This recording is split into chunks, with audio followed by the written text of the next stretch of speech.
Hello and welcome back to the channel. I hope your training's been going well for February. So today we're going to round up all of my training that's happened during this month and see what we're going to have in store for next month.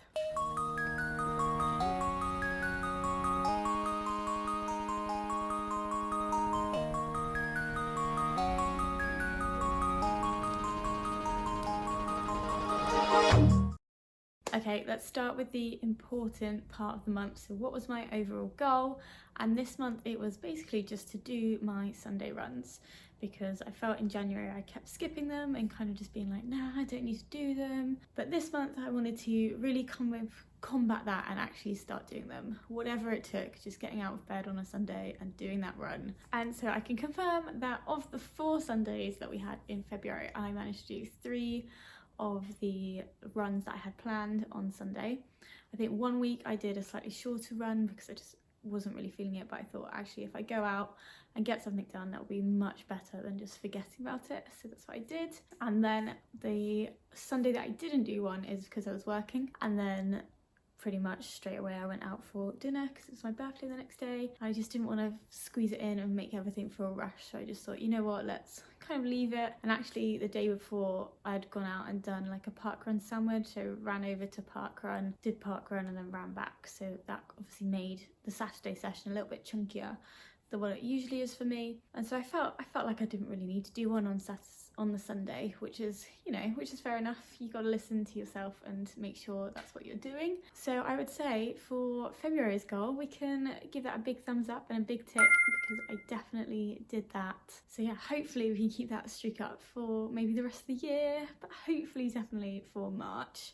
Just sticking with the goal and making sure everything's actually working towards that and not kind of leaving things along at the sides.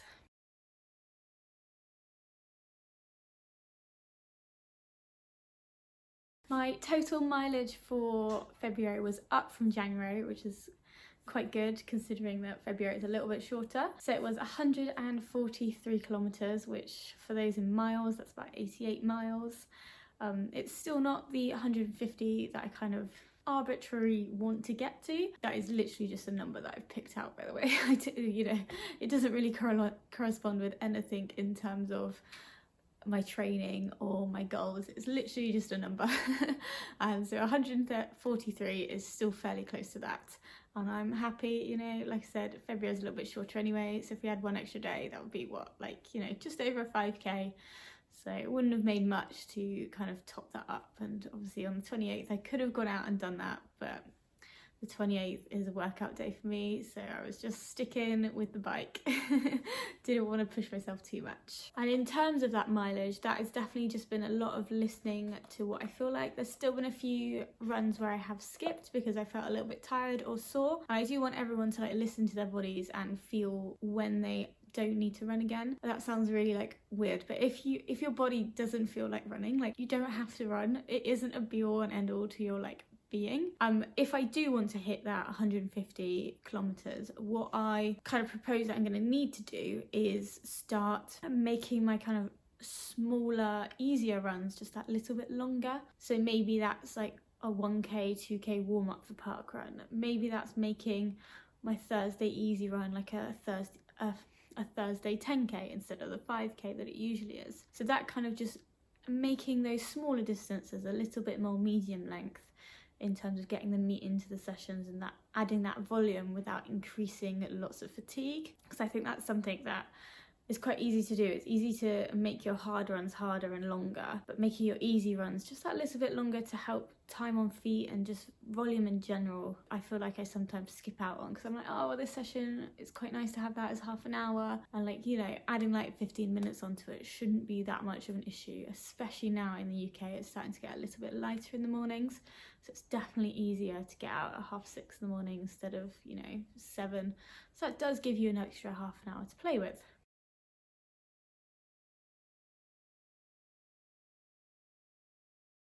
This month I did quite a lot of treadmill running, so if anyone's watched my Zwift Run Academy part 1 video, that's got quite a few of the treadmill runs on it. So what's been happening is I've basically been doing 2 treadmill runs every single week, and whilst I'm not really one for the treadmill because it is boring, I'm sorry if you love the treadmill, but I do quite like being outside and being in some kind of sunshine and just in nature. It's a lot better, I feel, than being restricted to the treadmill belt, just bobbing along to your songs. I do quite like being outside. But that being said, one of my favourite runs has definitely been one on the treadmill. It was called VO2 Inferno, and it's definitely in part 1, so hopefully by the magic of editing it's somewhere you can find it if you haven't watched it. It's the last run in that, and it was a set of 2 sets of intervals, and the sets, each time you did that interval, the time that you were in the interval decreased, but your pace increased. So it started at 3 minutes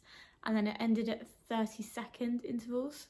So the 3-minute interval was at my goal half marathon pace for the year. And then by the time you got down to the 30-second one, it was so much faster. And I think it's just helping me see that I can actually get that fast. Whether I can sustain it for that long is a different issue, but it's kind of given me a little bit of confidence that I do have that speed and potentially can go faster than I think. And, you know, maybe by the end of this Zwift Run Academy I'll have a really amazing 5k PB, but for now it's just where it is.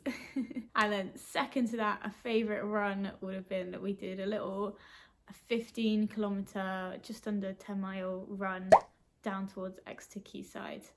And it was just nice and relaxed, and actually we kind of got a little bit of winter sun because it started out really cold, and then whenever we got into the sunshine it was quite warm and quite nice. So just took that gently and steady, you know, just going along the water and down by the river. That was nice. I did race this month, so right at the start of the month I went down to Exmouth and did the Exmouth Express race. So again, I got a video on that if you want to check it out. It was 5 miles along the seafront in a 2-lap out and back. So you went out, back, and it was similar to the parkrun course that I'm fairly familiar with because that's what I usually do every Saturday morning. And I managed to do that in 35:34.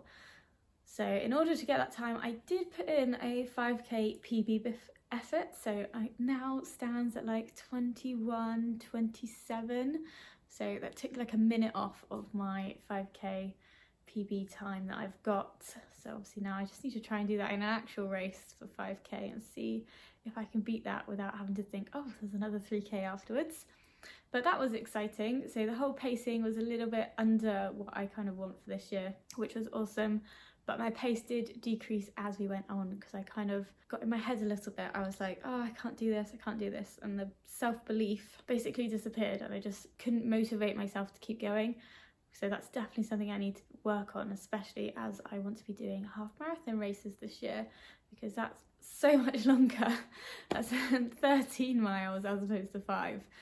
So definitely need to work on my own kind of mental toughness, making sure that I can and will get to the finish line whatever pace I'm going, because I know I can do it. I've just got to tell myself I can all the time. So that just about rounds it up for February. So if you've got anything that you're particularly proud of this month, do let me know down in the comments below.